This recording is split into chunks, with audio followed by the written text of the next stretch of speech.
I'm actually clammy. I'm sweating like crazy. So I've just finished watching this pitch, and it's called The Toughest Negotiation, and it is. And to be honest, to see how this pitch and the negotiations develop step by step by step is like, it's just a beauty. It's a beauty. It's like one of these amazing, heavy metal songs that build up bit by bit by bit. You don't want to go forward. You don't want to miss it. And if you hear it, you go like, I understand. Like Metallica or one of these incredible other songs. This pitch, specifically negotiations, are a piece of art. So make sure not to miss anything. Watch it and tell me what you think. I'd love to know if you think it is. And maybe also give me a comparable song name to this ever-developing pitch and negotiation. That would be cool. Thank you very much. Take care. Stay safe. And let's go! What's up, Internet? I'm Daniel, the Pitch Professor. New week, new video, and this sounds rather promising. The dragons are blown away by the toughest negotiation in the den.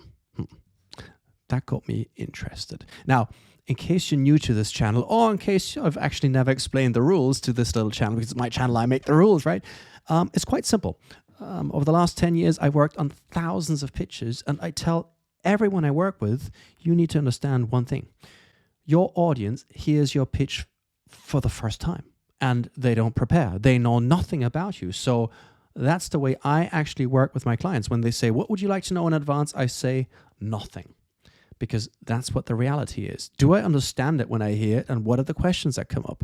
That's why when I do these reaction videos like this one, I don't watch the pitch before. I just try and get a rough understanding. Does it sound promising?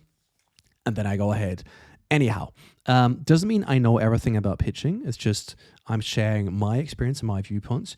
And if you see things differently or agree with me or just want to write something totally random, do so below, because that's awesome. And it makes the algorithm happy as well. So that makes me happy, you happy, and gummy bears. Anyhow, let's jump right into that pitch. By the way, one comment. A pitch is about earning time and building trust. And I'm pretty sure the pitching part is where you earn time. The negotiation part, the Q&A part, that is where you earn, where you build trust. So toughest negotiation, that sounds like a good one. Let's go. Next up are Brian Smiley Good luck. and Ewan McCreath, two Scottish techies with a plan to revolutionise the mobile app. That's my old hood. Got a Mobile app. fantastic product that's innovative, disruptive, and it's very exciting. Very quick comment on that. I like the dynamic between the two of them, the way they kind of just say, well, good luck. It's a small detail, but I like that. And comment two, I wrote my thesis on mobile marketing, and the first company I co-founded was an agency that built and marketed mobile apps. So yeah, that should be good. Whenever we pitched, we've had a 100% hit rate in terms of pitch versus investment. So I'm very confident. Doesn't mean much, could just be No once. shortage of self-belief, but how will they fare in the white heat of the den?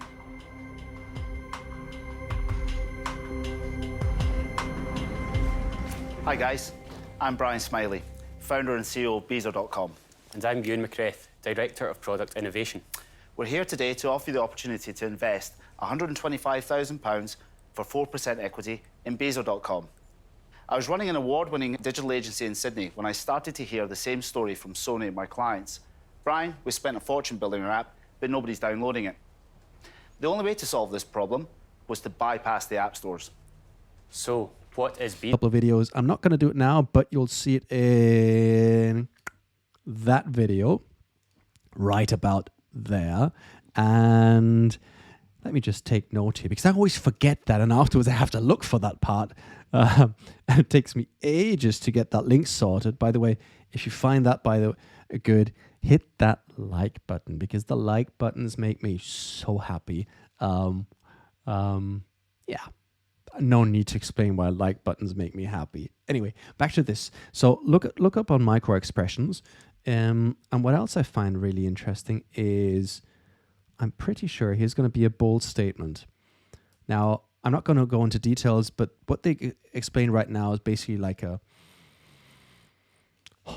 mobile app marketing or building system or whatever. That's very tricky depending on your operating system. Now, they didn't mention the word Android or iOS. This could be illegal. It could be also quite simply for the audience.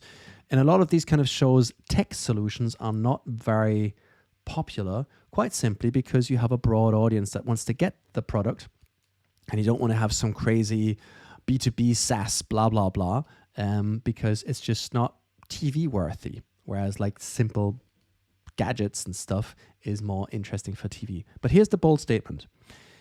I'm pretty sure the dragons won't be talking much about technology and much more about the business opportunity that was presented here. And that's something that's shocking to a lot of people pitching. Everyone assumes they'll be talking product, technology, blah, blah, blah. Whereas in most cases, it's nice. You go kind of, does it work? Yes. Does it make sense? Yes. I'll get my experts in later if I have the intention to invest here. But what people really want to do is they want to talk about the business opportunity once they've kind of understood the technology part. And that's something most people get wrong in pitching. They just present a product, but not the business opportunity. And with that, the ability to build a company around the technology you are presenting. This is extremely important to not get wrong. Fun fact, by the way, just that's my inner app nerd. What they've just presented kind of got very tricky in the year 2024 when in Europe, a lot of the app stores or the app store had to be demonopolized. I'm not going to get into this anymore, but if you do have a product which is reliant on app stores or not, that's always tricky because at the end of the day, if the rules are changed, your company dies. And I've seen a lot of them die over the last 1.5 decades I've spent in this space. But anyhow, let's see what the dragons actually have to say here. Mobile apps made easy is the proposition on offer from technology entrepreneurs Brian Smiley and Ewan McCreath. By the way, former students of mine did the very same. £125,000 Probably in better. return for a 4% share of their business. Tej Lalvani is keen to find out more about the geezers behind Beezer. Hi, Ewan, Brian. Hi.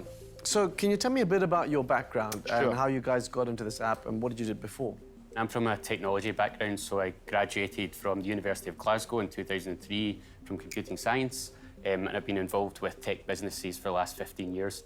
And I was running an agency in Sydney in 2008, and 9 times out of 10, when we built an app for a customer, they'd come back knocking on our door saying, Brian, this is fantastic, but we just can't get people to download it from the App Store. How do we overcome this challenge? Just cutting in there. First of all, my prediction was right. Good for me.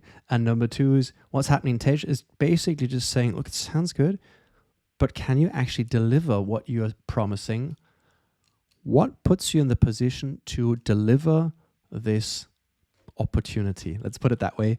And the two of them actually really have all the right credentials, but that's what he's doing. He's testing it. Do I trust these guys? Can they do what they do? The answers were perfect. And Brian actually even spun it in a certain direction and continued on pitching. So good job on him. I've got quite a few brands, and the world has changed. You can have the best product in the world, but if you can't market it, it's worth nothing. Sure.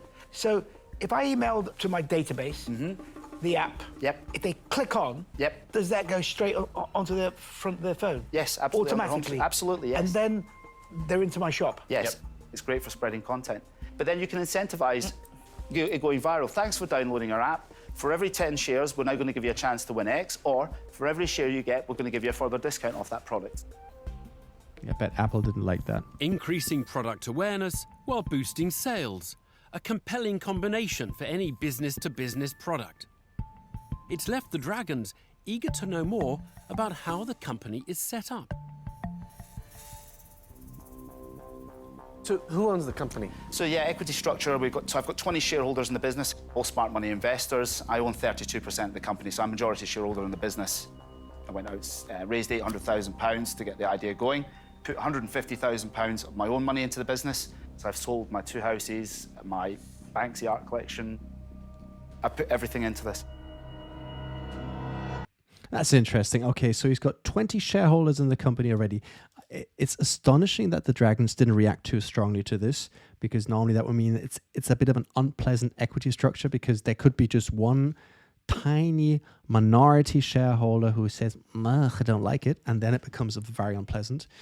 Maybe he has a syndicate around it. I'm not going to go in details too much there, but the way he presents it seems, at least they're not worried about it. Saying, I've sold my 2 houses and my Banksy art collection, that means dude is very much committed. And he's also saying he owns 32% shares still. It means he still has a certain level of shares. Smart the way he's presenting it. We don't know how much the others own out of the other 20 shareholders.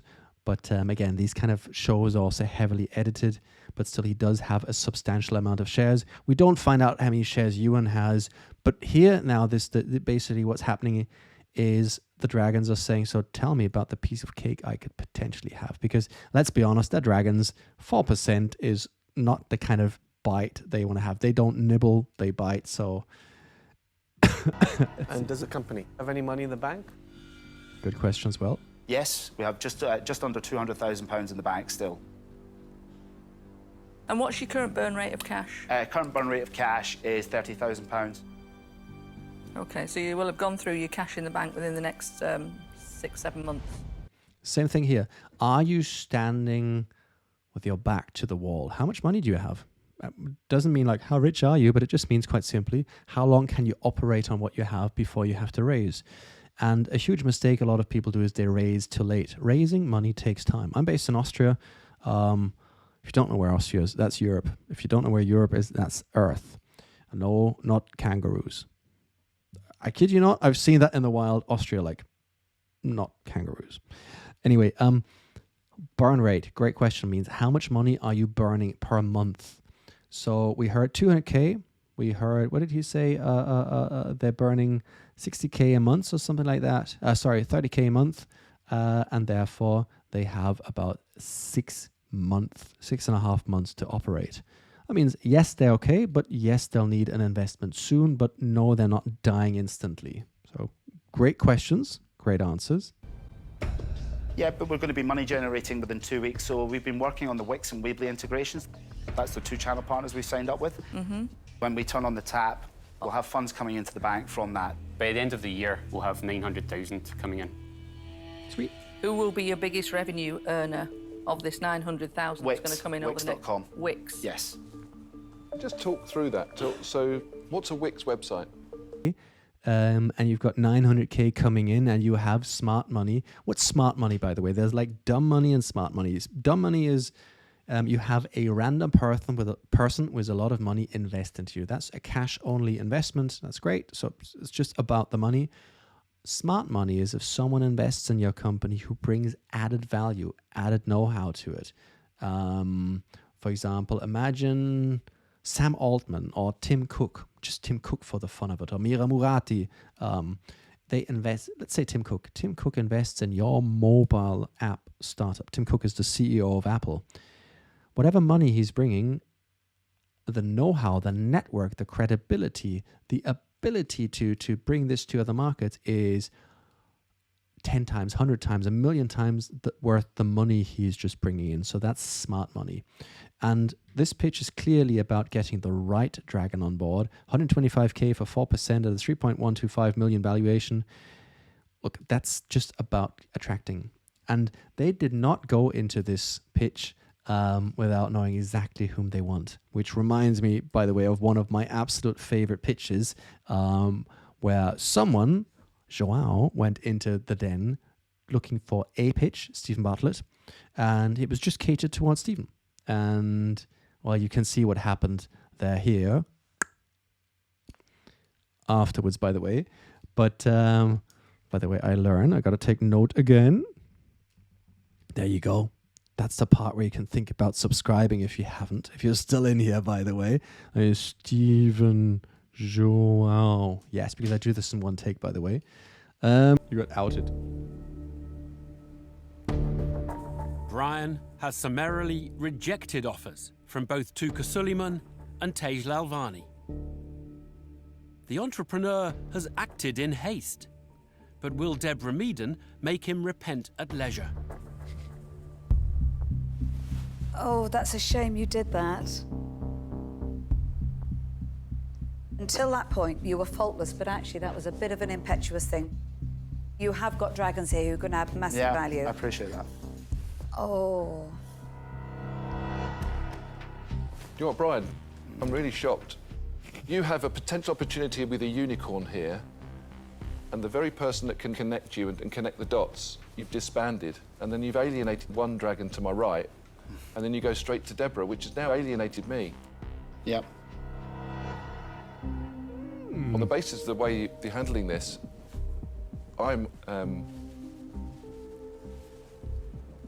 feeling a little bit strange about it. Okay. Brian's brinkmanship is in danger of badly backfiring. His chances of securing an investment, once rosy, now hang by the slimmest of threads. That's a nail biter, isn't it? So... Are you still in, Peter? Good response.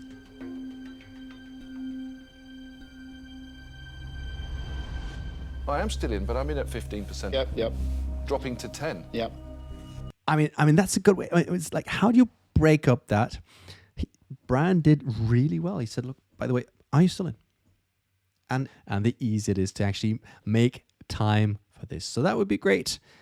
Remember, whatever you want to do, we're in it to win it. In that sense, thank you very much. Take care, stay safe, and bye-bye.